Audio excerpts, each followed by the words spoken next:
فاسألوا أهل الذكر إن كنتم لا تعلمون.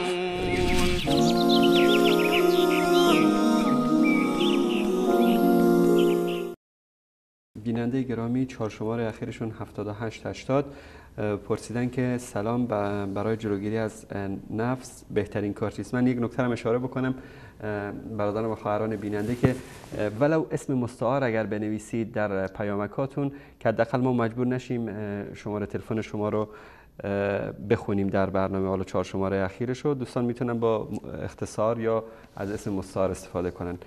شهرتون رو بنویسید، بهتره شما بدونیم از چه مناطقی بیننده داریم. جلوگیری از نفس جناب استاد. البته این سوالات بیننده هر کدومش برنامه جداگانه میخواد، اما برای استفاده از وقت و سوالات فراوانی که داریم اگر لطف کنید خیلی مختصر. بله، واقعا یعنی یکی از این دشمنانی که انسان دارد همین نفسی هست که الله متعال اون رو در وجود خود انسان قرار داده و نگه داشتن نفس یکی از اسبابی هست که الله متعال انسان رو به وسیله این نهایتاً به بهشت میبرد. و اما من خاف مقام ربه و نهى النفس عن الهوى فإن الجنة هي المأوى.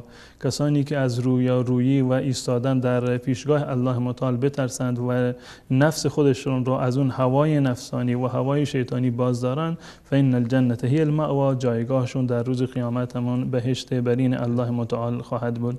برای ضبط نفس و برای بازداشتن هوای نفسانی و انگیزه های شیطانی دور کردنشون از انسان، بالاترین چیز التجا و رجوع به الله متعال هست که انسان مراجعه بکند و توبه و انابه بکند به طرف الله متعال و تدبر در آیات قرآن کریم، تلاوت قرآن مجید و همچنین مطالعه کردن و خواندن کتاب‌هایی که درباره سیره رسول الله صلی الله علیه و سلم و دیگر بزرگان نوشته شده و همچنین همنشینی و مجالست با اهل علم و کسانی که واقعا اهل علم هستند و جز انسان‌های نیکوکار هستند. انسان تا جایی که میتواند باید از زمینه‌هایی و از جاهایی که انسان را به یاد گناه میاندازند و وسوسه انگیز هستند برای ارتکاب گناه، از اون مجالس انسان باید دوری بکند.